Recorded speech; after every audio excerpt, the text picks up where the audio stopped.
Buenas tardes, hermanos. Me da gusto saludarlos y verlos de nuevo. ¿Cómo están? ¿Bien? ¿Pasaron buen tiempo con la familia? Qué bueno, ese era el propósito de Dios. También hay que sembrar en la familia, ¿verdad? Pues vamos a continuar con la serie sobre los salmos. Y yo lo quiero invitar a que abra su Biblia en el Salmo 142. Es un salmo que he titulado Cuando llega la soledad.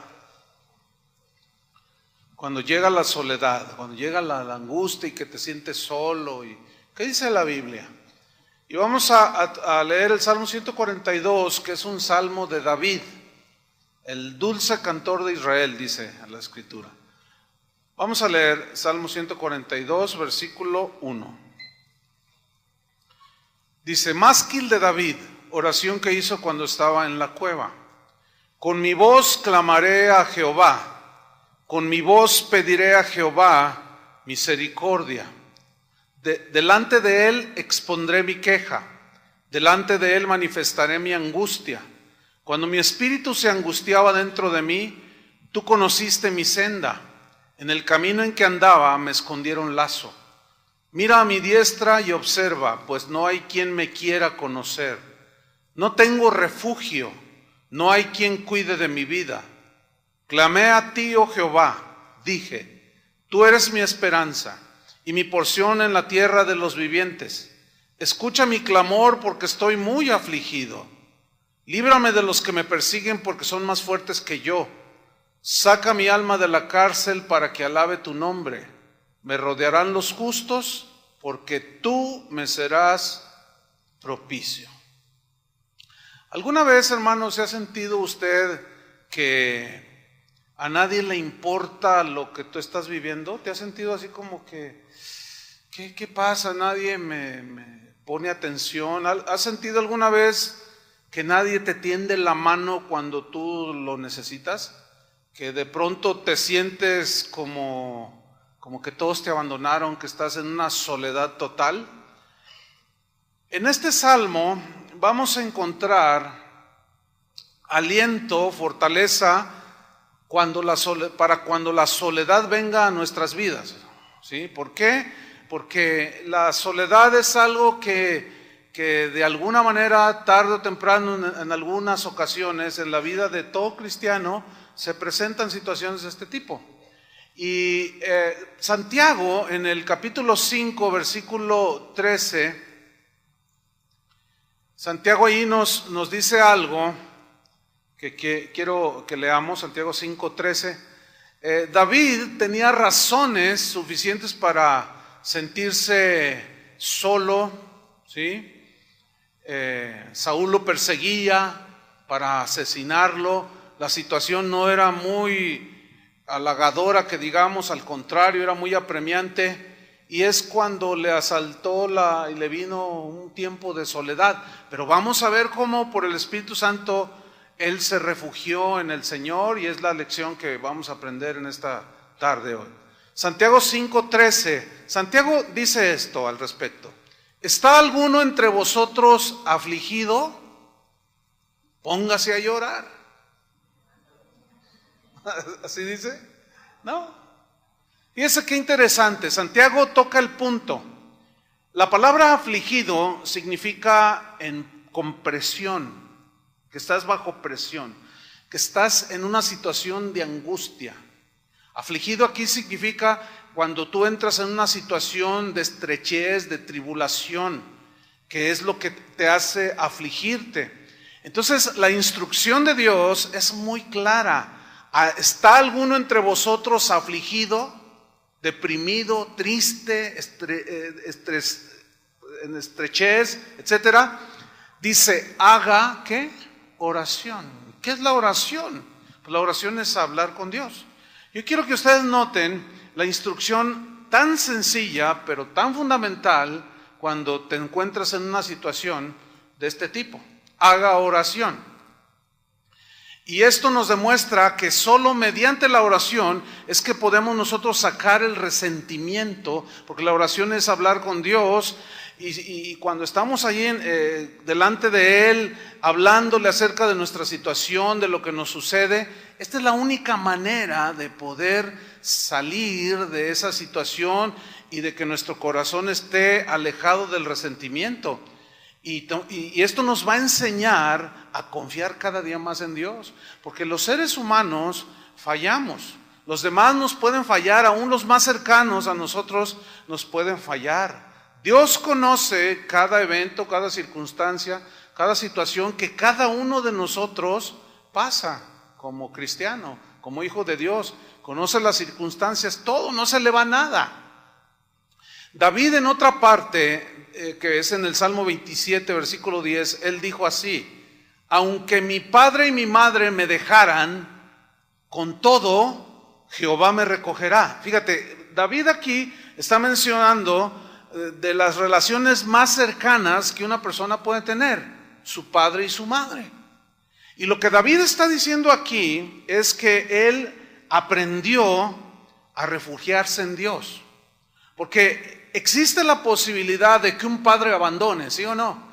De hecho, yo puedo asegurar que aquí hay gente que fue abandonada por su padre o por su madre, o qué sé yo. Y David lo dice de una manera muy clara: aunque o a pesar de que en eventual caso mi padre o mi madre me dejaran, yo sé que Dios me va a recoger, que Dios no se va a desatender de mí. Vamos pues al Salmo 142 para estudiar texto por texto y aprender algo espiritual que nos va a consolar, a edificar, y vamos a crecer en la fe. Dice el versículo 1, másquil de David, oración que hizo cuando estaba en la cueva. Este es un título que se le pone ahí al Salmo, pero la palabra másquil, que dice ahí másquil de David, esta palabra másquil es un término que significa literalmente canto didáctico. ¿Qué significa esto? Didáctico, que enseña. Es decir, David aquí canta un canto que nos enseña a nosotros. ¿Cuál es la enseñanza final? Es que aprendamos a confiar en Dios cuando estamos en los momentos de soledad y de angustia. Ese es el canto didáctico. Y es muy interesante mencionar esto, porque nosotros los cristianos debemos, de cantar cantos didácticos, ¿me entiende? El canto didáctico es aquel que habla de las maravillas de Dios, del carácter de Dios, que habla de su bondad, de su misericordia, que habla de su poder. No cantitos así romanticones, ¿verdad? Que parece que le está cantando un nombre a otro sin decir Jesús, sin decir Dios. Ese tipo de cantos deben de ser desechados de la iglesia. Nosotros debemos de cantar cantos didácticos que enseñen doctrina, que enseñen sobre la vida cristiana, que enseñen sobre los atributos de Dios. Entonces, David canta este salmo pero a la vez nos enseña. Por eso dice másquil, que significa canto didáctico. Y habla de una oración que hizo David cuando estaba en la cueva, cuando entró él en una cueva, literal, una cueva. Y la cueva aquí simboliza la estrechez. Una cueva pues es estrecha, una cueva simboliza el temor, porque él llegó allí por temor de que Saúl lo quería asesinar. Una cueva simboliza soledad, porque está solo, nadie está allí.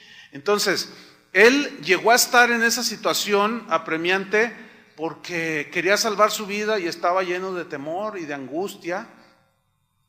Y todos los hombres en la Biblia, todas las mujeres en la Biblia que vemos a través de todas las páginas de las Escrituras, tuvieron tiempos de soledad, tuvieron tiempos de angustia, tuvieron tiempos de depresión de todo tipo, de peligros, de muchas cosas en las cuales esta gente de Dios entraba, pero a la vez esas eran oportunidades para ellos de conocer más a Dios. Y esa es la lección que vamos a estar aprendiendo.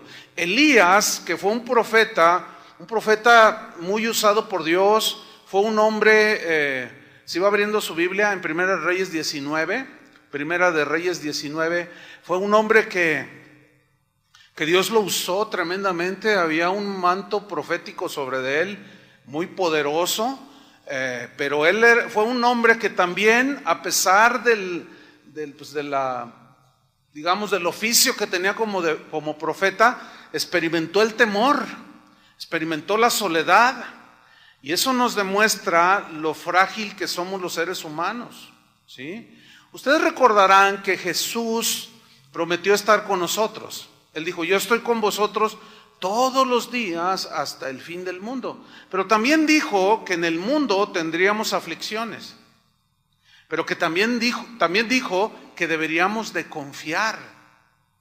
O sea, el ser cristiano y tener el Espíritu Santo y Cristo morando en nosotros y los ángeles de Dios acampando alrededor de nosotros, no nos libra de entrar en situaciones como las que vivió David, como las que vivió Elías. Pero vamos a aprender. ¿Ya tienen Primera Reyes 19? Dice: Acab, que era el rey en ese tiempo, dio a Jezabel, que era su esposa, la nueva de todo lo que Elías había hecho y de cómo había matado a espada a todos los profetas. Entonces, dice, envió Jezabel a Elías un mensajero diciendo: así me hagan los dioses. Fíjate cómo está jurando por sus dioses. Y aún me añadan, si mañana a estas horas yo no he puesto tu persona como la de uno de ellos. O sea, le lanza una amenaza. Ahora, fíjate el versículo 3. Viendo pues el peligro, se levantó y se fue para salvar su vida. Mira, aquí hay una lección. Elías había tenido una confrontación con muchos profetas de Baal, no recuerdo cuántos eran, 400 eran, no recuerdo. Eran varios cientos de profetas que servían a un dios falso, a Baal. Y bueno, ahí hay una historia en la que Dios se manifiesta como el Dios todopoderoso. Él termina exterminando a todos los profetas de Baal. Eso habla de una victoria poderosa en el nombre de Dios. Y era para que Elías pues caminara con toda esa seguridad como siempre caminó. Pero fíjate el contraste. Él se enfrentó a 400 varones y le tuvo miedo a una señora. Bueno, eso habla de lo frágiles que somos, hermanos. Que hoy podemos tener una tremenda y poderosa victoria, un momento maravilloso en el Señor, y a los 5 minutos ya estamos tristes. O ya estamos con temor, con miedo. Y lo que Dios quiere es que nosotros afirmemos nuestra fe, nuestra confianza. Esto es algo interior, la fe es del Espíritu, ¿sí? De lo profundo del ser humano. Quiere Dios que afirmemos nuestra fe y nuestra confianza en Dios, porque las cosas a nuestro alrededor son muy cambiantes, hermano. Hoy puedes estar tú muy bien con tu negocio funcionando, tu trabajo bien, y mañana llegas y ya te liquidaron. Y te dan tu liquidación. O tu negocio de pronto deja de vender y dices, bueno, en enero nadie vende, pero pasa enero, febrero, marzo, abril, mayo, junio, julio y agosto y septiembre y nada, y te vas a la quiebra. Entonces entras en una situación que no entiendes y entra la depresión, empieza la amargura, el resentimiento y bueno. Y así Elías, fíjate, a la amenaza de esta señora, pues él se fue, dice, para salvar su vida, y vino a Bérseba, estoy en el versículo 3, que está en Judá, y dejó allí a su criado, o sea, se fue solo. Y mira el versículo 4, y él se fue por el desierto, un día de camino, por el desierto. Entró en un lugar donde no había nadie, o hay muy poco, hay casi nada, el desierto, la soledad, ¿sí? Y dice que, y vino y se sentó debajo de un enebro, unas ramas ahí, y deseando morirse dijo, basta ya, oh Jehová, quítame la vida, pues no soy yo mejor que mis padres. Vemos aquí cómo Elías estaba realmente desanimado, ¿Cómo era posible que había tenido días antes una victoria tremenda? Pasaron unos días, ya está en el desánimo total. Versículo 5, y echándose debajo del enebro se quedó dormido. Ustedes saben que cuando una persona está deprimida se encierra en su cuarto y no sale, no come, está ahí toda triste, no sale, y si sale nomás sale a tomarse un vaso de agua, qué sé yo, porque es una reacción así del cuerpo, así todo desanimado. Y aquí dice, un ángel le tocó. Aquí empezamos a ver cómo Dios, en el desánimo, en la soledad del profeta, Dios tuvo cuidado de su varón. ¿Sí? Dice, y un ángel le tocó y le dijo, levántate, come. Entonces él miró, y he aquí a su cabecera una torta cocida sobre las ascuas y una vasija de agua, y comió y bebió, y miren, volvió a dormirse. O sea, realmente era profunda la soledad que él sentía en ese momento. No tenía nadie a su alrededor. Él había sido un tremendo caudillo en el nombre del Señor, pero en ese momento estaba totalmente desanimado, derrotado, en una situación de soledad. Y Dios tiene cuidado de él, lo alimenta, pero él vuelve a caer en esa situación. Pero Dios no lo deja allí. Y es lo mismo que Él hace con nosotros. Nosotros podemos entrar en una situación de desánimo, de soledad, que nadie me quiere, nadie me entiende y qué sé yo. Y luego el Señor siempre quiere levantarnos, nos tiende la mano, nos levanta y nos volvemos a quedar dormidos. Volvemos a querer entrar en esa situación. Pero Dios vuelve a hacerse cargo de su profeta, y dice el versículo 7, y volviendo el ángel de Jehová la segunda vez, lo tocó, diciendo, levántate y come, porque largo camino te resta. Elías había aceptado el llamado de Dios. Era un hombre que servía a Dios. ¿Cuántos sirven a Dios aquí? Ok, vendrán situaciones sin duda, pero como las de Elías, como las de David, pero ¿cómo vas a enfrentar? ¿Cómo vamos a enfrentar esa situación? ¿Nos vamos a echar a dormir? ¿Nos vamos a tirar al desánimo? No, Dios va a venir y nos va a tocar con una palabra, con su espíritu, porque el largo camino nos resta. Hay mucho que hacer, hermano, para que tú estés metido en la cueva allí lamentándote de nadie me quiere, nadie me abandonó. Hay personas que sí se entregan a Cristo, pero toda la vida siguen lamentándose. Mi padre me abandonó cuando yo tenía 1 año y usted ya tiene 70 años. Y tiene 70 años lamentándose. Es que yo, por eso soy así, tan introvertido, porque mi padre me abandonó y yo crecí en la soledad. Y usted, ¿sabe una cosa? Necesita que al toque de Dios usted se levante, ¿me entiende? Que al toque de Dios usted se levante y siga adelante, porque el largo camino le resta. Hay muchas cosas todavía por hacer, no podemos tirarnos ahí al desánimo, ¿sí? Mucha gente se le volverá en contra, gente de sus allegados, de sus familiares, pero no se tire al desánimo, no se tire a la soledad, a hacerla del ermitaño, no, para nada.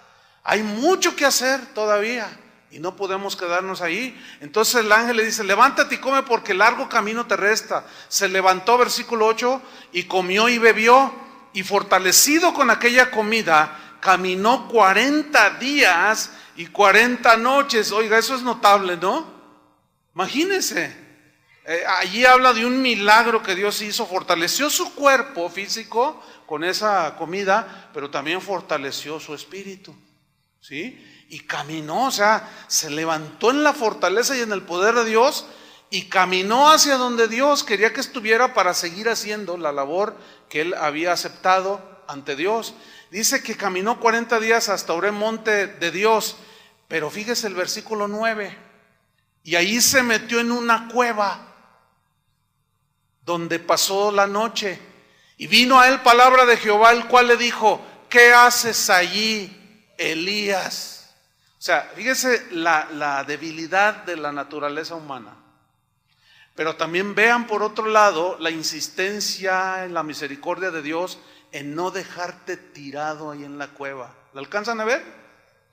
En los 3 casos Dios tenía cuidado de Elías, como lo tuvo de David, como lo tiene de ti y de mí. Y Él no quiere que estemos ahí en la cueva. Ok, sí, te hirieron, te abandonaron, te despreciaron, te calumniaron, pero ¿qué? ¿Te vas a quedar ahí en la cueva? No, levántate, salte de ahí. No es para que estés encerrado ahí en esa cueva. Job, ¿han oído de Job? Vayan buscando en el capítulo 19 de Job, en el versículo 13. Miren, Job es bueno, yo así lo veo, es como el prototipo de lo que debe ser un cristiano. Era un hombre íntegro, recto, temeroso de Dios, amante de lo bueno, era un hombre generoso. Pero resulta que Job vivió varios miles de años antes de Jesús. Hay que considerar que Job no tenía pastor, no había nada de eso, pero él tenía una relación con Dios. Él entró en una situación que todos nosotros conocemos, ¿sí? Dios probó su vida, murieron sus hijos, perdió todo lo que tenía, y por si fuera poco, le dio una sarna que se la pasaba rascando, ¿sí? Entonces, fíjate lo que dice Job aquí, habla de su soledad, de cómo lo abandonaron. Pero al final de la historia de Job vemos a un Job lleno de la vida de Dios, ¿entiende? Vemos a un Job con una fe más sólida que al principio. Vamos a leer pues Job 19:13. Está él narrando lo que le pasó y cómo dice, hizo alejar de mí a mis hermanos. O sea, de sus más allegados empezaron a ir y mis conocidos como extraños, dice, se apartaron de mí. Mire, mientras todo iba bien, un hombre rico, un hombre próspero, porque dice la Biblia que era un hombre muy rico, ¿no? Pues cuando a ti te va bien, tienes tu negocio, tienes tu profesión, te va bien, la gente lo ve, no, pues todos quieren ser tu amigo, tus amigos, y llegan con lisonjas delante de ti y te dicen, no, es que usted de veras, patrón, no, es que usted sí, y con usted, de esos amigos yo quiero, pero resulta que de pronto te empieza a ir mal en tu negocio, y se empieza a venir abajo, y ¿sabes quiénes son los primeros que corren? Todos esos, y te dejaron abandonado. Pero mientras te ven bien y próspero y todo el mundo quiere ser tu amigo y hasta tu compadre. Oiga, pues lléveme a bautizar a mi hijo, te dicen. Y tú dices, no, pero pues. Total, Job comienza a narrar. Fíjate, él experimentó hasta el extremo el abandono de sus más cercanos. Versículo 14 dice, mis parientes se detuvieron y mis conocidos se olvidaron de mí. Los moradores de mi casa y mis criadas me tuvieron por extraño. Forastero fui yo a sus ojos. Llamé a mi siervo y no respondió. De mi propia boca le suplicaba. Nadie contestaba. Versículo 17. Mi aliento vino a ser extraño a mi mujer. Fíjate, hasta su señora. Aunque por los hijos de mis entrañas le rogaba a su mujer y su mujer no le hacía caso. Hace un tiempo hubo un caso, una señora tuvo un accidente muy grave. Entonces esta señora estaba en terapia intensiva y alguien de aquí de la congregación fue a orar por esa señora. Los médicos, el diagnóstico de los médicos era que esta señora tenía casi 0 posibilidades de vivir, un porcentaje bajísimo, un 10%. Se va a morir sin duda, dijeron. Tenía su esposo, esta mujer, una mujer profesionista que ganaba más que el marido, ganaba muy buen dinero, compró una casa, ella con lo que ella ganaba, vivían allí con su esposo, sus hijos, y cuando ella cae en coma, y dan este diagnóstico, dicen, y si llegara a vivir, quedará parapléjica y dañada del cerebro. O sea que es muy grave la situación. Entonces, una hermana aquí de la congregación supo y fue y estuvo ahí visitándola y orando por ella. La señora medio reaccionó en una ocasión y pudo hablar, y eso ya era milagroso. Pero ella preguntó por su esposo. ¿Y saben dónde estaba su esposo? Se había ido. La había abandonado cuando más lo necesitaba. Lo dejó Y ella se enteró después, porque Dios hizo un milagro, ella se enteró que se había ido, había dejado a sus hijos, había dejado a la señora y ya traía una novia. Pues Dios hizo un milagro, hermanos. Y la señora reaccionó. Y no solo reaccionó, se levantó. Y no solo la levantó. Si usted la ve a la señora, no tiene secuelas. Entonces cuando ya estaba totalmente restablecida, fue y buscó al marido, que ni cuenta se dio. Y cuando la ve, pues casi le da un desmayo allí, imagínate. Porque ya la daba por muerta, fíjate nada más. Y le dijo a esta señora, mira, nada más vengo a decirte una cosa, que ojalá no te pase lo que a mí me pasó. Porque cuando más te necesitaba yo, me abandonaste y a mis hijos. Y se dio la media vuelta y se fue la señora. El hombre nunca regresó ni le pidió perdón. Pero yo creo que todos en algún momento de la vida hemos tenido situaciones así, ¿no es cierto? Pero el caso de Job es extremo, hermanos. Cuando eventualmente yo he tenido mis situaciones así de presión, de estrechez, de soledad, de las primeras cosas que hago, hermanos, ¿saben qué es? Voy y leo el libro de Job. Y cuando empiezo a narrar todo lo que le pasó, digo, no, yo estoy bien. No, yo me siento que ni el 5% de lo que Job pasó. Y la Biblia dice que estas cosas se escribieron para nuestra amonestación, para nuestra consolación. Entonces, fíjate bien, este es un caso muy extremo. Y yo le preguntaría a alguien aquí si ha pasado más que Job, que perdió todos sus hijos, todo su negocio, está con una sarna rascándose. Que todo mundo se alejó, ¿verdad que no? Sin embargo, ahí está el justo Job. Sigamos leyendo ahí. Total, ni la señora le hacía caso. Dice Job 19:18. Aún los muchachos me menospreciaron. Al levantarme hablaban contra mí. Todos mis amigos me aborrecieron. Y los que yo amaba, se volvieron contra mí. Qué situación tan dolorosa, ¿no? Pero ¿cuál es el fin de Job? ¿Frustración? ¿Amargura? Créame lo que no. Tuvo la lucha. Pero al final terminó Job un hombre lleno de Dios, lleno de días, lleno de la bendición de Dios. Dice que Dios le dio las hijas más hermosas de aquella región. Y le multiplicó y le triplicó no sé cuántas veces todo lo que él había perdido. Y yo me imagino a aquellos que se habían ido como queriendo volver. Pero Job, como era un hombre de Dios, supo refugiarse en Dios en los tiempos de soledad. ¿Sabe que Pablo, el apóstol, el gran apóstol Pablo, aquel al que Dios escogió y le reveló casi 3/4 partes del Nuevo Testamento, ese apóstol verdadero sintió la soledad? A él lo acusaron. Lo calumniaron, decían muchas mentiras en contra de él y él tuvo que comparecer ante los tribunales. Y miren lo que le sucedió en 2 Timoteo 4:16. 2 Timoteo 4:16. Aquí él habla de su defensa ante los tribunales. Y dice 2 Timoteo 4:16, en mi primera defensa ninguno estuvo a mi lado. ¿Cuántos? Ninguno. Nadie. ¿Sabe cuántos es ninguno? Ninguno.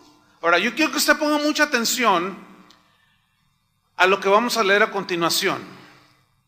Porque él no entró en esa depresión típica del que no tiene esperanza y el que no tiene fe. Dice, ninguno estuvo a mi lado, sino que me desampararon. En otras palabras, me dejaron solo. Cuando yo necesitaba un apoyo moral, alguien que orara por mí, todos me desampararon, todos se fueron, tal vez temiendo que los fueran a encarcelar a ellos también. Me desampararon, pero mira la frase que viene a continuación. No les sea tomado en cuenta. ¿Qué significa esa frase? Esa frase tiene un significado profundo. Habla de una actitud interna del corazón de Pablo. ¿Cuál era esa actitud interna del corazón de Pablo? Cero resentimiento, cero amargura. Él podía tener argumentos para decir, ¿cómo es posible? Yo les prediqué, yo los inicié en los caminos de Dios, soy como su padre espiritual. Y me abandonaron, no fueron capaces de tenderme la mano cuando yo más lo necesitaba, pero no tengo amargura. Quiero terminar mis días bien. Señor, no les tomes en cuenta. Entonces, hay mucha gente que nos hiere, que nos ofende, que nos abandona, que nos calumnia, pero no nos vamos a amargar. Digan todos, no nos vamos a amargar. Sería hacerle el juego a los malos y a los que ofenden y a los que calumnian. No, Señor, no les tomes en cuenta. O sea, aquí estamos viendo algo que en el Nuevo Testamento es una revelación para los hijos de Dios. ¿Cuántos son hijos de Dios? Es decir, que esto es para nosotros hoy. ¿Qué? Libres de amargura.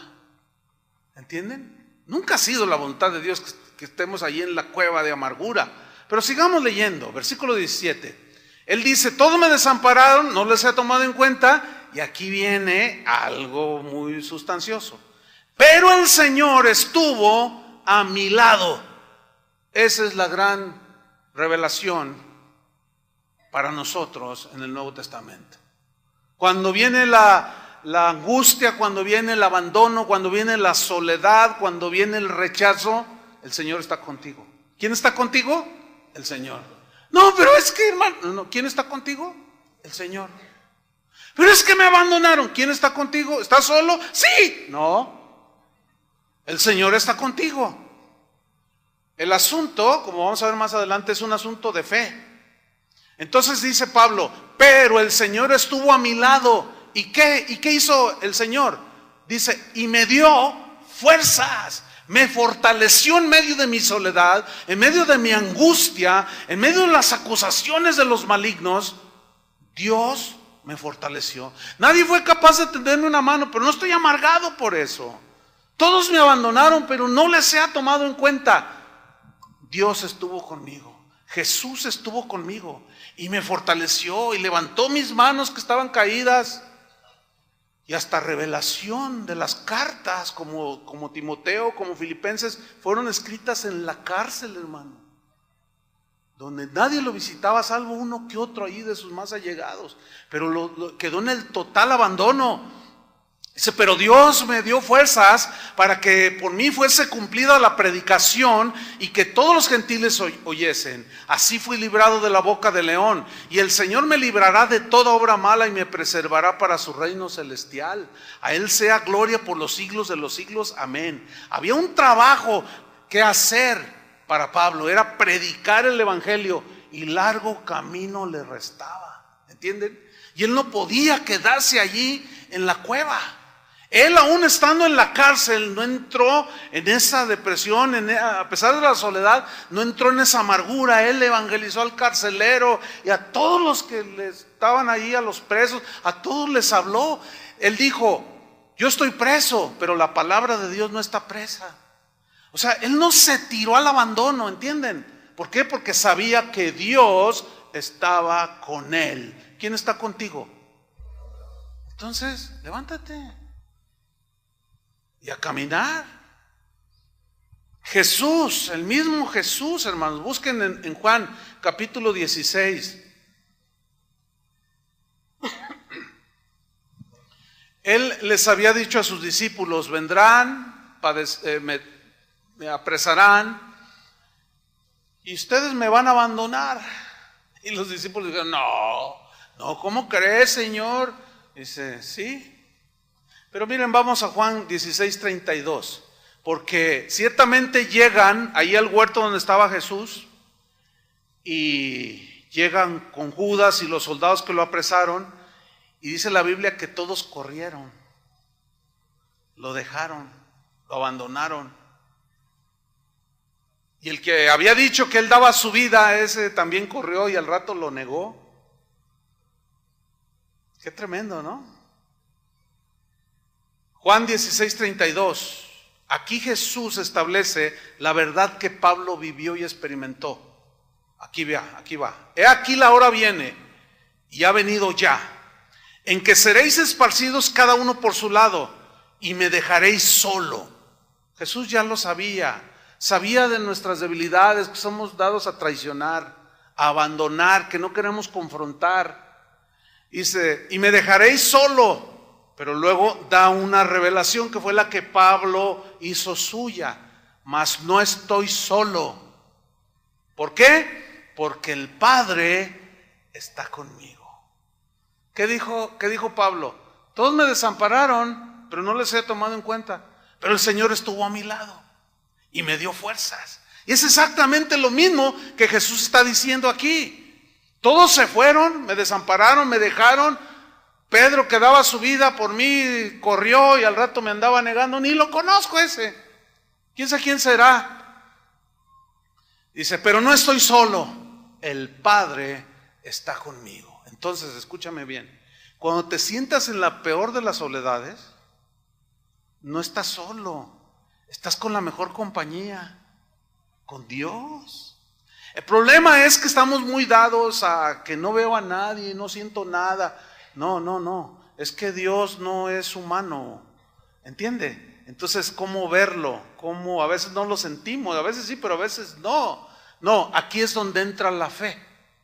Y la fe significa plena confianza en Dios.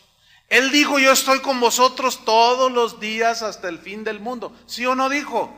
¿Ustedes creen que Él se va cuando nos sucede algo que nosotros asumimos que no debe sucedernos porque somos hijos de Dios, que sin embargo no sucede? ¿Ustedes creen que cuando sucede eso que nos pone tristes es porque Él se fue? Porque no sentimos su presencia y no sentimos el gozo del Señor. ¿Quiere decir que Él ya nos tiró por ahí? ¿En la primer baldío ahí que se encontró? No, hermanos, no. No es así. Volvamos al Salmo 142. Entonces David está cantando este cántico didáctico que nos enseña a confiar en Dios. Él está en esa situación allí de temor, estaba en la cueva, pero luego él ora y mire la oración, dice así, el versículo 1 en la segunda parte dice, con mi voz clamaré a Jehová, con mi voz pediré a Jehová misericordia, delante de él expondré mi queja, delante de él manifestaré mi angustia. Yo quiero subrayar estas 4 frases que están aquí en estos 2 versículos. La primera es, dice David, con mi voz. O sea, yo no voy a ir para que alguien interceda por mí o lo hagan. Estoy solo. No me queda nadie, estoy con Él. Entonces, con mi voz clamaré, con mi voz le pediré yo personalmente a Dios su misericordia. Delante de Él yo le diré con mi voz mi queja, mi situación, mi amargura, mi abandono, mi dolor. Delante de Él yo le manifestaré a Él le hablaré yo y le diré de mi angustia. Uno de los grandes errores del cristianismo de hoy es que no se enseña a los cristianos a depender de Dios. Ese es un gravísimo error, hermanos. No se enseña, los pastores a veces nos equivocamos y no se enseña a la gente a depender de Dios. Hay pastores que enseñan a su gente a depender de ellos. Hay pastores de todo tipo, ¿no? Pero hay unos, por ejemplo, que son muy posesivos. Hay pastores que no te dejan ir de vacaciones si no les pides permiso. O sea, esos son extremos. Hay otros que son muy paternalistas, que siempre te están abrazando y no importa, mijito, cuando usted se le ofrezca, usted háblame a la hora que sea, porque yo tengo la oración poderosa y Dios me oye. Entonces te hace sentir que si tú oras, Dios no te oye. Entonces, de una manera inconsciente o deliberada, no lo sé, pero eso hace que tú dependas del pastor terrenal, humano. Pero se les olvida de que un pastor terrenal, humano, también puede entrar en una situación como la de David y como la de Elías y como la de Pablo, ¿sí o no? Porque somos humanos. Entonces es un gravísimo error hacer y provocar que la gente dependa del pastor. Hay gente que se queja por esto. Por ejemplo, déjenme contarle un par de casos. Alguien una vez dijo, no, alguien me contó, fíjate que me encontré a un hermano que, pues, una persona que iba a la congregación, ya no va, y yo me lo encontré y le pregunté por qué ya no asiste. Y me contestó, no, dice, pues es que el pastor no cuida sus ovejas. O sea que yo soy un pastor descuidado. Eso dijo, ¿no? Esta persona. Entonces este hermano le dijo, ¿y para ti qué es que el pastor cuide a las ovejas? No, pues que vaya todos los días a su casa y que le diga, oye, ¿estás bien, hermanito? ¿Qué te falta?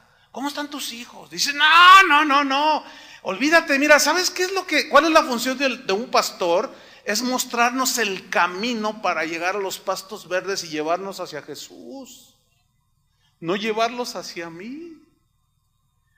Entonces dice que le dije, ¿y qué te respondió? Dice, no, pues él estaba en su dicho de que un verdadero pastor pues va personalmente a la casa de cada uno. Imagínate, ¿cuándo termino yo?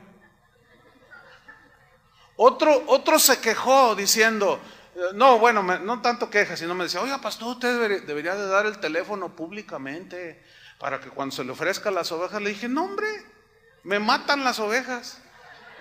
No, le dije, mira, no, yo necesito privacidad en mi hogar, ¿sí? Yo les enseño y los dirijo y les hablo de Jesús, de que confíen en Él. Porque qué tal si te vas de vacaciones, vas atravesando el desierto de Sonora y se te descompone ahí el auto y luego, pastor, ¿viene a ayudarme? Sí, ahorita voy a ir, mijo, espérame. O sea, no inventen. Yo no soy Dios. Creo que sí lo entienden, ¿no? Si se ven bien inteligentes. No se ve nada así mal, así como que no entiendan, pues se entienden rete bien. A ver, ¿cuántos tienen 7 hijos aquí? Bueno, más de 7. ¿Quién tiene 10? ¿O tuvo? ¿Usted cuántos tuvo? 10. ¿Cómo le hizo,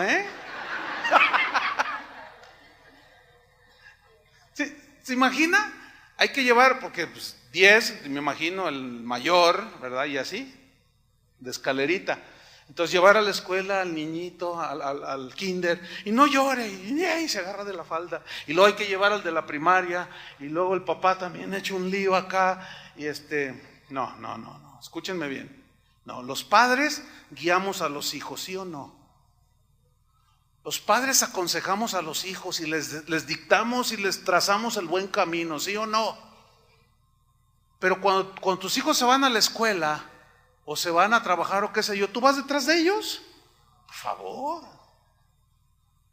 Es algo semejante, hermanos. Aquí les trazamos la palabra, les decimos cuál es el camino, les hablamos acerca de Jesús, les hablamos de la fe bíblica. Pero ustedes, hermanos, tienen que enfrentar sus propias situaciones. Ahora, eso no significa que no haya, por ejemplo, cuando hay algún evento, oiga, pues oren por nosotros, se entiende, ¿verdad? Pero no al extremo de hacer depender a toda la gente de uno. Ese es un gravísimo error, hermanos, de verdad. Una familia me comentó que, dice, fíjese, nosotros tuvimos un pastor, ellos acaban de salir de ese liderazgo nocivo. Dice, pero el pastor era tan paternalista, pero a la vez tan aprensivo. Dice que nosotros, dice, mi esposo y yo estuvimos ahorrando un dinero para comprar una camioneta. Y juntamos un buen dinero. Esto fue en Estados Unidos. Y dice que, no saben ni cómo el pastor se enteró que íbamos a comprar una camioneta y me llamó. Me dice, oye, ¿que van a comprar una camioneta? Sí, pastor, fíjese. ¿Y cuánto vas a gastar? $25,000 tengo y voy a comprarme una camioneta nueva. Y dice, pues así te dice el Señor, tráete los $25,000 aquí a la iglesia, la casa del Señor necesita. ¿Tú para qué quieres una camioneta nueva si ya tienes una? Y yo le dije, ¿y qué hiciste? Y luego le dice, no, yo dije, pues se los di. Le dije, ¿se los diste? Y dice, no, y luego después él traía una nueva. No, hay unos que se vuelan la barda. Esa es una vil manipulación espantosísima. Pero las ovejas asumen que eso es de Dios porque es el pastor. Por eso, ovejas, no sean ignorantes. ¿No sean qué? No sean.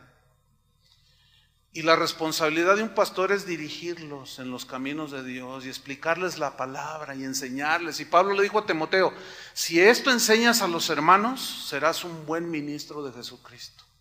Nosotros queremos ser buenos ministros de Jesucristo.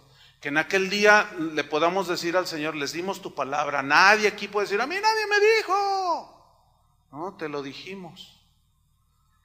Y yo te lo estoy diciendo. Y Dios hace una aseveración muy fuerte. Maldito el hombre que confía en el hombre. Yo no morí por ustedes, hermanos. ¿Sí entienden eso, verdad? Entonces, ¿a quién nos debemos? Al pastor, al príncipe de los pastores. Entonces, ese es uno de los grandes males de hoy. Pero David aquí nos está enseñando una relación personal con Dios. Con mi voz clamé al Señor, con mi voz pediré misericordia, delante de Él expondré mi queja, delante de Él manifestaré mi angustia. Otro de los grandes males del cristianismo de hoy es que no solo enseñan a la gente a depender del pastor, sino cosas peores, les enseñan a la gente a depender de sus declaraciones, de sus afirmaciones, de sus conjuros. Oiga, hermano, pastor, fíjese que tengo problemas con mi marido y mis hijos. No, usted declare victoria. ¿Cómo? Usted diga, yo tengo la victoria y aquí el diablo no se mete y yo le piso la cola y le rompo el cuerno y le quiebro los dientes picudos. Y dice, y usted agárrese de allí y no lo reciba y resístalo y usted métase en guerra espiritual y declárelo. Imagínate, ahí no les están enseñando a confiar en Dios. Les están enseñando a confiar en lo que ellos declaran. Esa es una aberración. Esa es una agresión a Dios mismo. Porque si todo dependiera de lo que tú y yo declaramos bien, ¿para qué lo queremos a Él?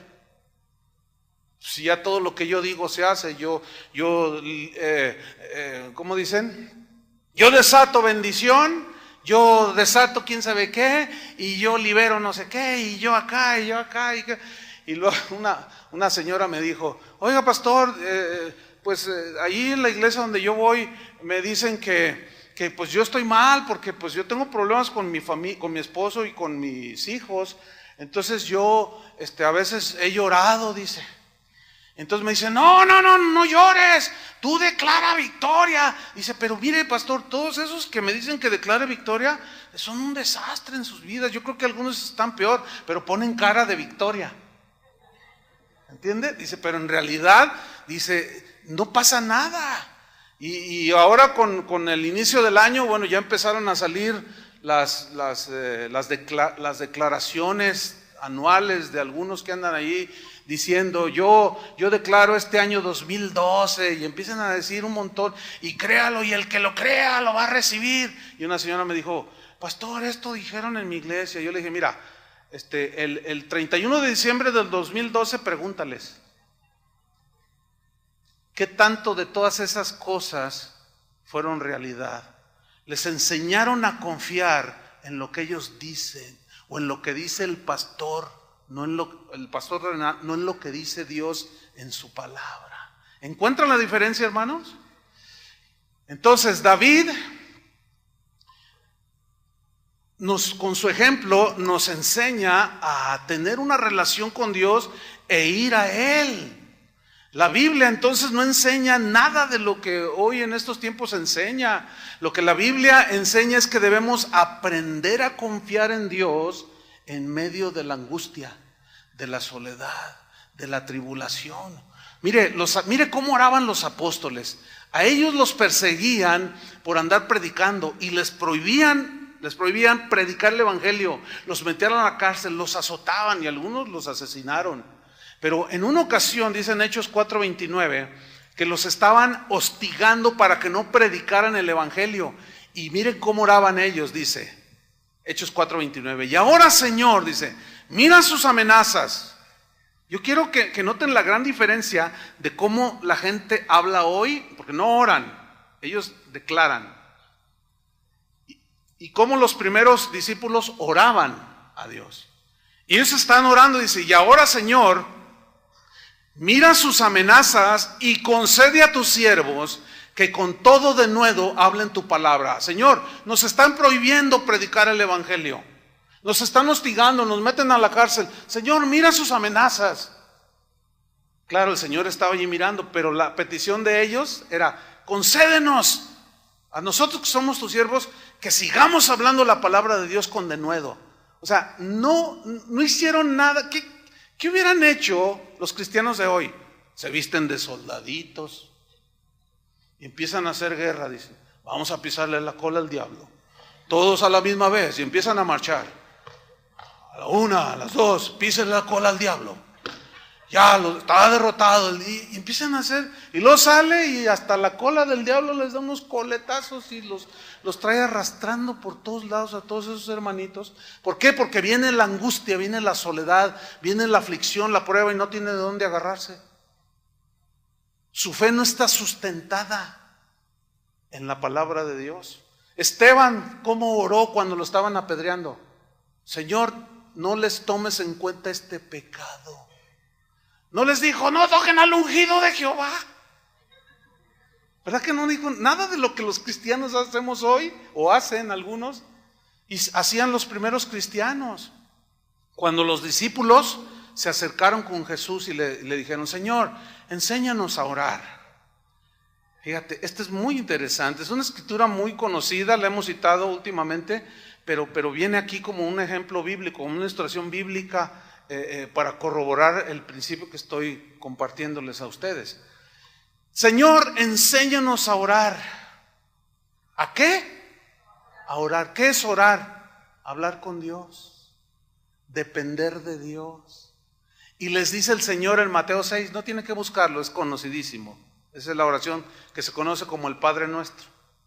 Les dice, vosotros pues oraréis así, oraréis, hablaréis con Dios de esta manera. Es como, no es para hacerlo así machetito, ¿entiende? Así de repetición, sino es un principio que enseña cómo debemos acercarnos a Dios. Dice, vosotros pues oraréis así, Padre nuestro que estás en los cielos. Qué diferencia, ¿no? Qué diferencia es decir, Padre, Señor, tú estás en los cielos, yo estoy aquí en la tierra, estoy sufriendo, Señor, mi hijo anda en las drogas, mi hija, mi esposo, mi papá. Padre nuestro, Padre nuestro. Jesús enseñó a orar a sus discípulos. Lo que estaba haciendo David era orando, depositando la confianza plena en Dios en medio de su soledad. Ustedes orarán pues así, Padre nuestro que estás en los cielos, santificado sea tu nombre, venga tu reino, hágase tu voluntad como en el cielo, así también en la tierra. El pan nuestro de cada día, dánoslo hoy. Perdona nuestros pecados como también nosotros perdonamos a los que nos ofenden. Y no nos metas en tentación, no permitas la tentación en nuestras vidas. Y luego dice, mas líbranos del mal, lo cual significa, y si la permite, Señor, líbranos del mal, no permitas que caigamos.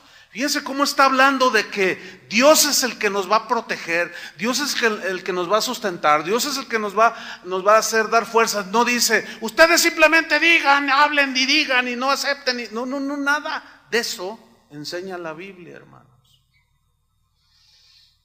Entonces David nos enseña un principio, volviendo al Salmo 142. El principio es este: cuando te sientas solo y todo mundo te haya abandonado, clama al Señor con todo tu corazón. No necesitas la ayuda del hombre, ¿verdad que no? Hay ocasiones, la Biblia habla de un nivel de ayuda. Si ves a tu hermano tener una necesidad, no tiene para comer ese día y tú tienes, pues compártele, ¿no? Esa es una ayuda. Sí, pero cuando se va a la quiebra y debe 1,000,000 de pesos y tú le dices, aquí está un cheque, te lo regalo, ¿verdad? Entonces puede haber casos, pero no son muy comunes, ¿verdad que no? Entonces cuando es una cosa impagable, una deuda impagable, cuando es una enfermedad incurable, cuando es una situación en que nadie puede meter la mano, ¿en quién vas a confiar? ¿En quién debemos de confiar, hermanos? En Dios. ¿Sí? Fíjense, esta semana recibí un correo de un pastor y me decía: pastor, dice, necesito un consejo. Él decía así: es que mire, la iglesia que estoy pastoreando, los hermanos, dice, no me hacen caso. Dice, cada quien hace lo que le da su gana. Dice, parecen cabras y no ovejas. Y es muy difícil pastorear. Yo digo algo, enseño algo de la Biblia, dice, les explico la Biblia, y luego a la hora de que ya despedimos y paso a alguien a orar para despedir, o a la siguiente reunión, se pone a decir: no, lo que dijo el pastor el domingo pasado, eso no es cierto, así no es. Además, pastor, eso no nos gusta, mejor enséñenos esto. Y todos: sí, enséñenos, no nos gusta lo que nos... Y empiezan ahí a alegar que qué les debo enseñar o qué no. Y yo leyendo el correo, y luego me dice: y yo quiero que me dé un consejo. ¿Qué hago? ¿Me voy de la iglesia o me quedo? ¿Y qué creen que le contesté?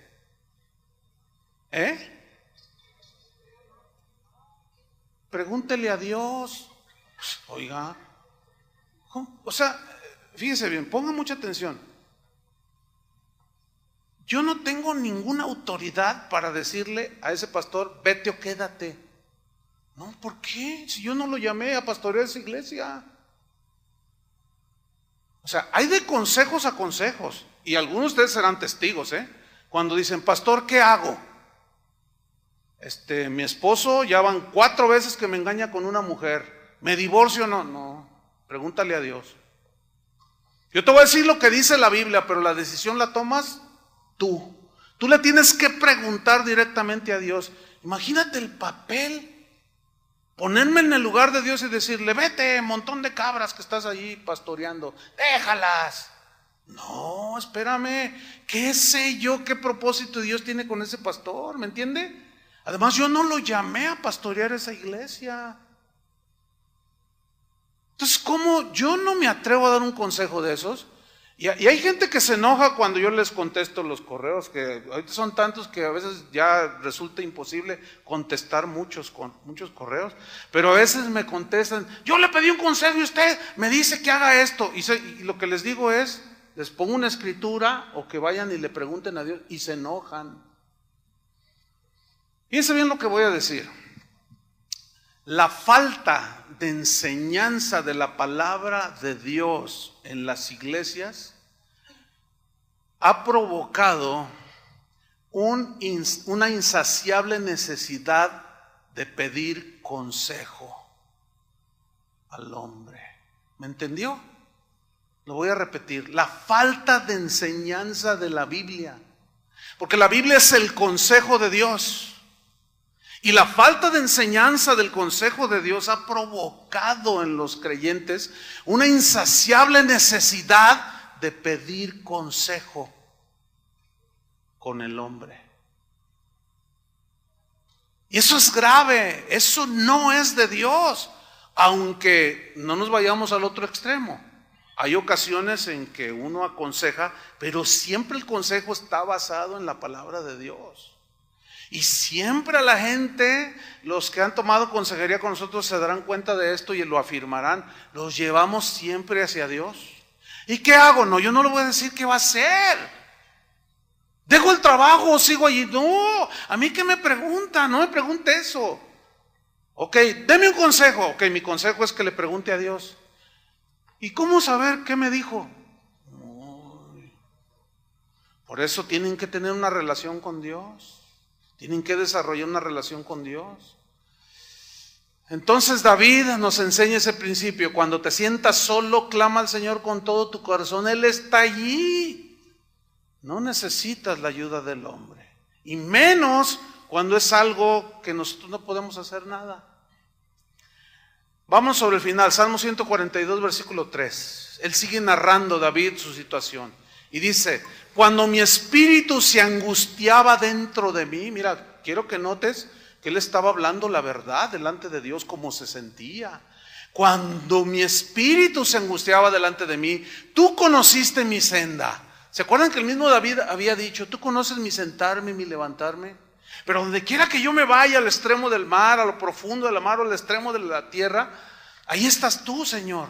Dice, en el camino en que andaba me escondieron lazo, refiriéndose a la persecución de Saúl, las calumnias de Saúl, las mentiras de Saúl, la envidia de Saúl, que lo perseguía y hablaba de él y lo quería clavar en la pared, y un odio que le agarró por envidia. Pero David nunca se quiso vengar, porque la gente de Dios no toma venganza, ¿verdad que no? La gente de Dios se encomienda al que juzga la causa justamente. Entonces dice en el versículo 4, mira a mi diestra y observa, pues no hay quien me quiera conocer, no hay quien me tienda la mano, no hay quien entienda cuál es mi situación, no la conoce, no tengo refugio y no hay quien cuide de mi vida. En otras palabras, me siento solo, Señor. Pero es cuando viene la mano del Señor. Pero en algunas ocasiones el Señor nos dice, ¿y dónde está tu fe? Porque el Señor, por ejemplo, ahí en Lucas 8:22, vamos allí a esa escritura. ¿Por qué el Señor Jesús les recriminó, les reprochó a los discípulos la falta de fe? ¿Por qué no les dijo otra cosa y por qué tuvo que ser algo en relación a la fe? Vamos a explicarlo brevemente. Aquí la historia está en Lucas 8, versículo 22. Y dice así, que aconteció un día que entró en una barca con sus discípulos y les dijo, pasemos al otro lado del lago, y partieron. Pero mientras navegaban él se durmió y se desencadenó una tempestad de viento en el lago y se anegaban y peligraban. Y vinieron a él y le despertaron diciendo, maestro, maestro, que perecemos. Despertando él, reprendió al viento y a las olas y cesaron y se hizo bonanza. Y les dijo, ¿qué les dijo? ¿Dónde está vuestra fe? ¿Por qué no les preguntó, ¿y diezman? Que es la pregunta que hacen muchos pastores cuando les pasa algo a la gente. A ver, ¿está diezmando? Ay, qué cosas hoy, ¿no? Todo torcido. Y Jesús les dice, ¿dónde está vuestra fe? ¿Por qué les dijo Jesús algo acerca de la fe? Porque la fe es plena confianza en Dios. Ahora, la Biblia dice que la fe viene por el oír. ¿El oír qué? La palabra de Dios. Pero se refiere a la fe bíblica, a la fe basada en el Dios de la Biblia. La fe basada en el consejo de Dios, en la palabra escrita de Dios, esa es la verdadera fe. ¿Entiende? Ahora, Jesús les dice, ¿dónde está vuestra fe? ¿Por qué les dijo eso? ¿Qué les dijo en el versículo 22 al principio? ¿Pasemos a dónde? Esa era una afirmación de él. Y cuando Dios dice algo, eso se cumple. No hay poder en esta tierra que impida que Dios sobre, ¿entiende? No hay nadie más poderoso que Jesús. Él es el todopoderoso, Él es el que todo lo sabe, el que está en todas partes. Él es el autosuficiente, no necesita ayuda de nadie. Sus planes se llevan a cabo, nada ni nadie los puede impedir. Y Él había dicho, pasemos al otro lado. Ahora, los discípulos estaban empezando su caminar con Cristo. Estaban conociendo a Jesús. Les faltaba mucho, sin duda. Pero Él ya les había enseñado algunas situaciones que tenían que ver con la fe y la confianza total en Él. Entonces les dice, pasemos al otro lado, y Él se pone a dormir. Ahora, el Señor sabía que a la mitad se iba a levantar una tempestad. Y ahí está dormido. Y los discípulos pues empieza a soplar el viento, y de pronto dice que sentían que peligraban y que sentían el asunto allí medio feo. Entonces fueron con Jesús y lo despertaron y le dijeron, Señor, sálvanos, que perecemos. Entonces Él se levanta y acomoda ya todas las cosas, reprende al viento y se voltea con los discípulos y les dice, ¿y dónde está vuestra fe? ¿Dónde está vuestra fe? Porque lo contrario a la fe es dudar. ¿No es cierto? Ahora, fíjense este principio. Pasemos al otro lado. Pero mientras iban, Jesús se duerme, se cansaba también, pero se levanta una tempestad. Ok, Jesús dijo, yo me voy a ir, pero volveré por vosotros. En la casa de mi Padre, dijo, muchas moradas hay. Yo voy a preparar un lugar para vosotros. Y cuando termine, pues vendré y os tomaré a mí mismo para que donde yo estoy, ustedes también estén. Ok, allá está preparándonos un lugar, ¿sí o no? Dijo que volvería, ¿sí o no? ¿Qué va a hacer Jesús? Va a volver. Pero entre tanto Él vuelve, las tempestades se levantan. Y ahí es donde se requiere la fe, la confianza en Él. ¿Me expliqué, verdad? Creo que porque vi en sus rostros que percibieron el principio. Sí, efectivamente, en lo que Él viene, en el trayecto, va a haber situaciones, hermanos. Va a haber estrechez, va a haber aflicción, va a haber angustia, va a haber abandono, va a haber soledad. Pero el Señor está con nosotros. ¿Sí? Él está sustentándonos. Él está allí. Entonces el reproche fue, ¿y dónde está vuestra fe? ¿Dónde está vuestra fe? ¿Dónde está su confianza en Dios entonces? Por eso es que es preocupante cuando algún cristiano está en una situación apremiante. Entonces tú le dices, mire, confía en el Señor. Es todo lo que tengo que hacer. Entonces ¿qué más? Porque algunos yo no sé qué piensan que uno les debe de decir. No, sí, ya sé que tengo que orar, ya sé que tengo que confiar, pero es que pues eso es lo único, ¿o no? ¿Dónde está vuestra fe? Porque eso es fe, confianza en Él. Qué tremendo. En Mateo 14, 28, este es otro episodio también muy tremendo, cuando los discípulos se adelantan en la barca y a medianoche dice que Jesús llegó a la barca caminando sobre el agua. ¿Se acuerdan de ese pasaje? Mateo 14. Entonces dice que los discípulos se asustaron y dijeron, ¡un fantasma! Y a lo mejor alguno dijo, la Llorona. ¿Qué sé yo? Porque era de noche y la figura de Jesús, no es común ver a alguien caminando sobre el agua. Y ellos dijeron, un fantasma. Entonces Jesús gritó, alzó la voz y dijo, no temáis, soy yo soy, dijo. Entonces entre la penumbra y la inseguridad y el temor y todo, Pedro dice, si eres tú, a ver si eres tú, ¿cómo sé que eres tú? Pero si eres tú, manda que yo vaya sobre las aguas. Y fíjate lo que Jesús le dice, ven. Y dice la Biblia que Pedro se salió de la barca y comenzó a andar sobre el agua. Eso es algo extraordinario. Ahora, pongan atención. Él vivió un milagro extraordinario, pero a la orden de Jesús, basado en lo que Jesús le dijo. No basado en un triunfalismo, yo hago esto y yo hago y yo. No. Eso es un triunfalismo necio y torpe. Y muchos caen y tientan a Dios. No, Pedro dio el primer paso, le dijo, si eres tú, di que yo vaya. Pues ven para acá, le dijo. Entonces, al dicho de Jesús, él ya había experimentado, pasemos al otro lado y nada va a pasar. Dijo, no, yo le creo. Y se baja.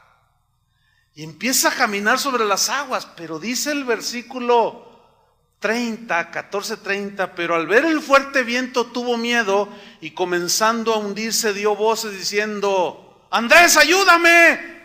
¿Así dijo? Rabino, ayúdeme. No, le dijo, Señor, ayúdame. Ahora, aquí el punto es este. Él mientras tuvo la fe en lo que Jesús le dijo, él caminó. Pero en cuanto quitó la vista de Jesús y de su dicho, comenzó a ver el viento fuerte y las olas y se comenzó a hundir. ¿Cuál es la lección aquí? Muy sencilla, hermano. No vea lo de su alrededor, ponga sus ojos así, mire, en la meta. ¿Entiende? No ponga los ojos en el hombre. ¿Sí? No ponga sus ojos en su papá, en su mamá, ni aún en sus hijos. Yo tengo la esperanza de que cuando mi hijo crezca y termine su carrera, él me mantenga. Resulta que creció, se casó y no le dio ni un peso. A varios les ha pasado eso. ¿Por qué? Porque confían en el hombre y y luego ven la situación alrededor y quitan su mirada de lo que dice la palabra de Dios y empiezan a ver otras cosas y comienzan a hundirse. Pero la misericordia de Dios ahí está de nuevo. No dejó que su novel apóstol se hundiera. ¿Verdad que no dejó? Sálvame, le dijo. Dice, y al momento Jesús, ¿qué? Le tendió la mano. Pero fíjese, un hecho que pocas veces se menciona. Lo tomó de la mano, pero no lo cargó. ¿Verdad que no? ¿Y volvieron a dónde? A la barca. ¿Qué volvió a hacer Pedro? Caminó. ¿Por qué? Porque estaba allí con Jesús. ¡Qué lecciones, hermanos! Pero eran lecciones personales de cada uno. Y eso es lo que usted y yo debemos de tener. Por eso, yéndonos al final en el versículo 5, David dice en el Salmo 142, versículo 5, dice, clamé a ti, oh Jehová, dije, tú eres mi esperanza. Aquí la palabra clamar significa gemir, gritar, lamentarse, llorar, llamar. Entonces, ¿ante quién vamos a derramar el corazón, hermanos? Ante Dios. Porque si vamos queriendo el consuelo humano, es muy posible, cabe la posibilidad que el consejero esté en peor situación. ¿Y qué nos va a aconsejar? Vámonos todos ya, a lo mejor te va a decir. Mándalo a volar al esposo, a mí me dejó mi esposa, ¿qué le andas rogando? ¿Qué consejitos? Pues es que está en la cueva. Igual. No, dice, clamé, yo gemí, yo grité. Me quejé, lloré y llamé delante del Señor y dije, tú eres mi esperanza. Ese es el verdadero lenguaje de la fe. Dije, tú eres mi esperanza. No dijo, no recibo esta calamidad. No dijo eso. Él dijo, tú eres mi esperanza y mi porción en la tierra de los vivientes. Escucha mi clamor, dice el versículo 6, porque estoy muy afligido. Líbrame de los que me persiguen, porque son más fuertes que yo. Esto no es confesión negativa, hermanos, es confesión de la realidad. Saúl era más fuerte que David. Saúl era el rey, traía un ejército. Y David traía uno que otro ahí, amargado como él y entristecido. Y sin armas, sin nada, tenía una que otra espada, pero era más fuerte el enemigo que él. Pero él sabía que había otro más fuerte que sus enemigos y ese era Dios. Entonces no es una confesión negativa, es una confesión verdadera de fe. Tú eres mi esperanza. Pero termina diciendo el versículo 7, saca mi alma de la cárcel. ¿Cuál era la cárcel? La soledad, la angustia. Cuando tú estás ahí, difícilmente puedes alabar a Dios, ¿sí o no? Y como Dios no quiere que te quedes ahí, David sabía que Dios no quería que él se quedara allí, le ruega y le dice, termina el salmo diciendo, saca mi alma de la cárcel para que alabe tu nombre. Me rodearán los justos. O sea, llegará un momento en que en lugar que me rodeen los malignos, me rodearán los justos, porque tú me serás propicio. Es decir, tú estarás tendiéndome la mano. Conclusión, la soledad, la angustia es un buen lugar para que te encuentres con Dios y lo conozcas más. Y deja el consejo humano en segundo o tercer término. Búscalo a Él, clámale a Él, que Él te enseñe. ¿Entiende? Y tú vas a conocer a Dios. Y tú cuando la gente esté pasando una necesidad, una situación o alguno mismo de nosotros, tú mismo vas a decir, no, mira, clama a Dios, tú ve con Dios, Él te oye, Él está contigo, y tú ya empiezas con una certeza, con una convicción, con una fortaleza. Dios te va a ayudar. Estás sufriendo, sí, pero Dios tiene un propósito. Y tú vas a empezar a ministrar a la gente y le vas a infundir la verdadera fe y lo vas a dirigir a que mire a Jesús. Esa es la lección de este salmo didáctico, que nuestro refugio y confianza debe ser única y exclusivamente Dios. Oremos. Señor, te damos muchas gracias. Te damos las gracias, Señor. Entendemos que entre tanta gente reunida esta mañana en este lugar, hay todo tipo de situaciones, de problemas, de angustias, de condición. Tal vez algunos sienten la soledad, el abandono. Algunos no se han podido sacudir la sombra del abandono, de la traición. Pero esta mañana tú quieres, Señor, que aprendamos a que a pesar de todas esas cosas que nos han pasado o nos pasarán, tú estarás ahí, tú estás ahí. Tú no abandonas, Señor, ni al huérfano ni a la viuda. Tú estás con ellos.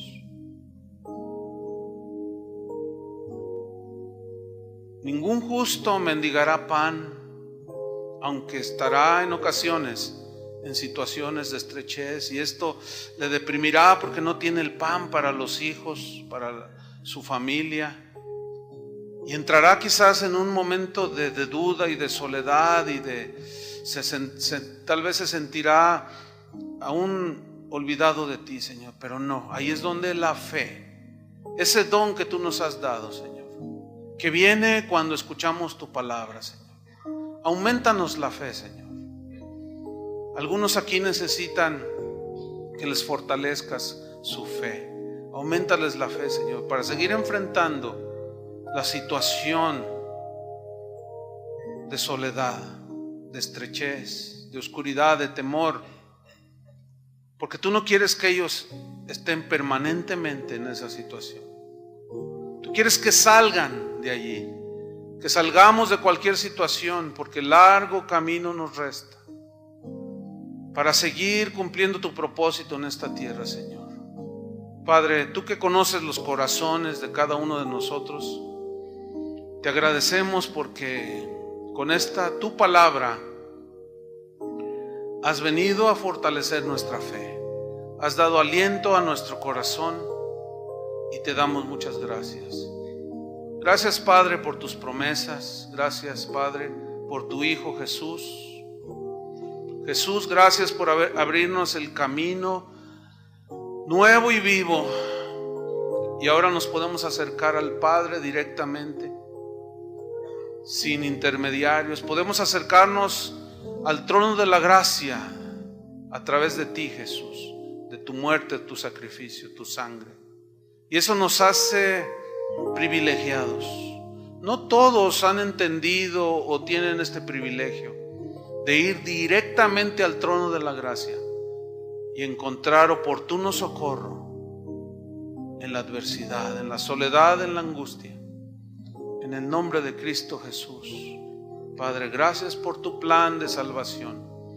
Gracias por tu plan tan precioso para retornarnos a ti. Y una vez más, Jesús, gracias por acercarnos al Padre a través de tu cruz, de tu sangre. En el nombre de Jesús. Amén. Que Dios les bendiga a todos, hermanos.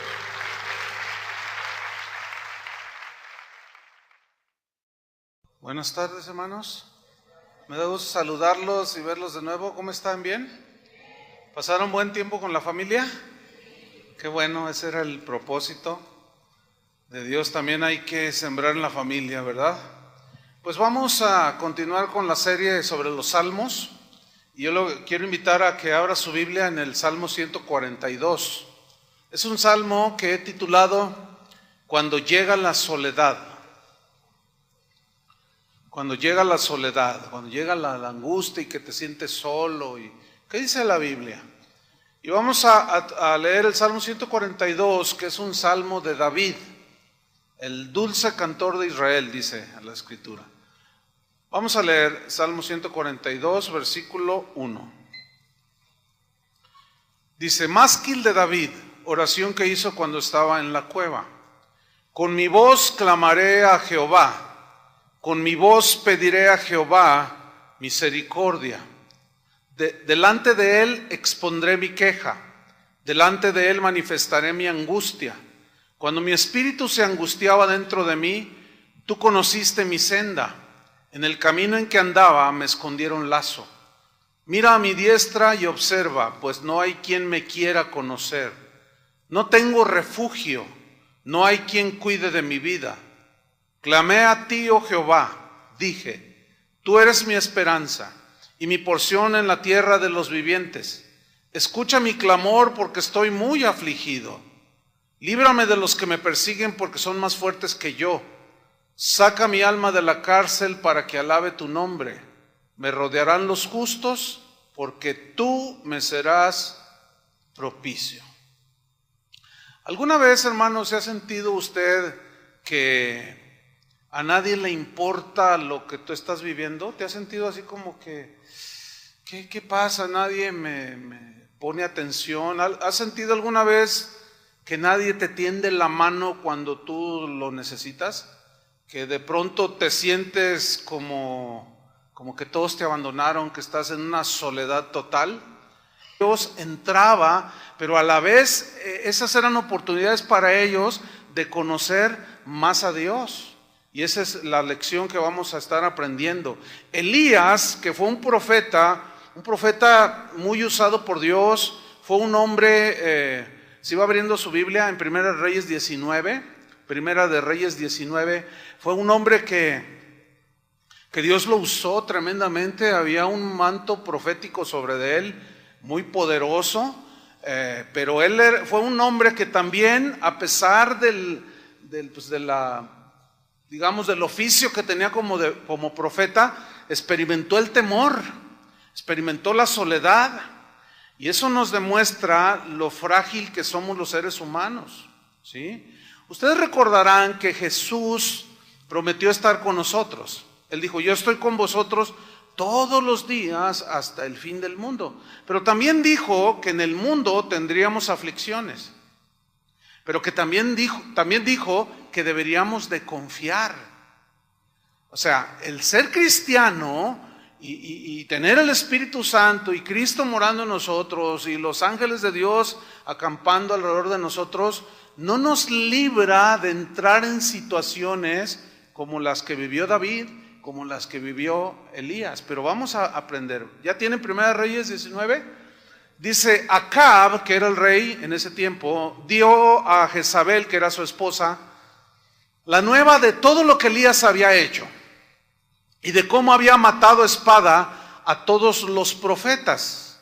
Entonces, dice, envió Jezabel a Elías un mensajero diciendo, así me hagan los dioses. Fíjate cómo está jurando por sus dioses. Y aún me añadan, si mañana a estas horas yo no he puesto tu persona como la de uno de ellos. O sea, le lanza una amenaza. Ahora, fíjate el versículo 3. Viendo pues el peligro, se levantó y se fue para salvar su vida. Mira, aquí hay una lección. Elías nos demuestra que solo mediante la oración es que podemos nosotros sacar el resentimiento, porque la oración es hablar con Dios, y cuando estamos allí delante de Él, hablándole acerca de nuestra situación, de lo que nos sucede, esta es la única manera de poder salir de esa situación y de que nuestro corazón esté alejado del resentimiento. Y esto nos va a enseñar a confiar cada día más en Dios, porque los seres humanos fallamos. Los demás nos pueden fallar, aún los más cercanos a nosotros nos pueden fallar. Dios conoce cada evento, cada circunstancia, cada situación que cada uno de nosotros pasa como cristiano, como hijo de Dios. Conoce las circunstancias, todo, no se le va nada. David, en otra parte, que es en el Salmo 27, versículo 10, él dijo así: aunque mi padre y mi madre me dejaran, con todo Jehová me recogerá. Fíjate, David aquí está mencionando de las relaciones más cercanas que una persona puede tener, su padre y su madre. Y lo que David está diciendo aquí es que él aprendió a refugiarse en Dios. Porque existe la posibilidad de que un padre abandone, ¿sí o no? De hecho, yo puedo asegurar que aquí hay gente que fue abandonada por su padre o por su madre o qué sé yo. Y David lo dice de una manera muy clara: aunque o a pesar de que en eventual caso mi padre o mi madre me dejaran, yo sé que Dios me va a recoger, que Dios no se va a desatender de mí. Vamos pues al Salmo 142 para estudiar texto por texto y aprender algo espiritual que nos va a consolar, a edificar, y vamos a crecer en la fe. Dice el versículo 1, másquil de David, oración que hizo cuando estaba en la cueva.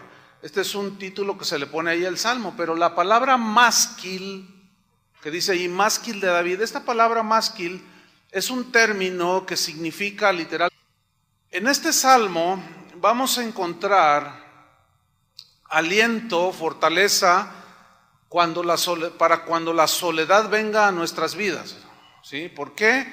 Porque la soledad es algo que de alguna manera, tarde o temprano, en algunas ocasiones, en la vida de todo cristiano, se presentan situaciones de este tipo. Y Santiago, en el capítulo 5, versículo 13, Santiago ahí nos dice algo que quiero que leamos, Santiago 5:13. David tenía razones suficientes para sentirse solo, ¿sí? Saúl lo perseguía para asesinarlo, la situación no era muy halagadora, que digamos, al contrario, era muy apremiante. Y es cuando le asaltó y le vino un tiempo de soledad. Pero vamos a ver cómo por el Espíritu Santo él se refugió en el Señor, y es la lección que vamos a aprender en esta tarde hoy. Santiago 5:13. Santiago dice esto al respecto: ¿está alguno entre vosotros afligido? Póngase a llorar. ¿Así dice? No. Fíjese qué interesante, Santiago toca el punto. La palabra afligido significa con presión, que estás bajo presión, que estás en una situación de angustia. Afligido aquí significa cuando tú entras en una situación de estrechez, de tribulación, que es lo que te hace afligirte. Entonces la instrucción de Dios es muy clara. ¿Está alguno entre vosotros afligido, deprimido, triste, en estrechez, etcétera? Dice, haga, ¿qué? Oración. ¿Qué es la oración? Pues la oración es hablar con Dios. Yo quiero que ustedes noten la instrucción tan sencilla, pero tan fundamental cuando te encuentras en una situación de este tipo. Haga oración. Y esto realmente canto didáctico. ¿Qué significa esto? Didáctico, que enseña. Es decir, David aquí canta un canto que nos enseña a nosotros. ¿Cuál es la enseñanza final? Es que aprendamos a confiar en Dios cuando estamos en los momentos de soledad y de angustia. Ese es el canto didáctico. Y es muy interesante mencionar esto, porque nosotros los cristianos debemos, de cantar cantos didácticos, ¿me entiende? El canto didáctico es aquel que habla de las maravillas de Dios, del carácter de Dios, que habla de su bondad, de su misericordia, que habla de su poder. No cantitos así romanticones, ¿verdad? Que parece que le está cantando un nombre a otro sin decir Jesús, sin decir Dios. Ese tipo de cantos deben de ser desechados de la iglesia. Nosotros debemos de cantar cantos didácticos que enseñen doctrina, que enseñen sobre la vida cristiana, que enseñen sobre los atributos de Dios. Entonces, David canta este salmo, pero a la vez nos enseña. Por eso dice másquil, que significa canto didáctico. Y habla de una oración que hizo David cuando estaba en la cueva, cuando entró él en una cueva, literal, una cueva. Y la cueva aquí simboliza la estrechez. Una cueva pues es estrecha, Una cueva simboliza el temor, porque él llegó allí por temor de que Saúl lo quería asesinar. Una cueva simboliza soledad, porque está solo, nadie está allí. Entonces, él llegó a estar en esa situación apremiante porque quería salvar su vida y estaba lleno de temor y de angustia. Y todos los hombres en la Biblia, todas las mujeres en la Biblia que vemos a través de todas las páginas de las Escrituras, tuvieron tiempos de soledad, tuvieron tiempos de angustia, tuvieron tiempos de depresión de todo tipo, de peligros, de muchas cosas en las cuales esta gente de Dios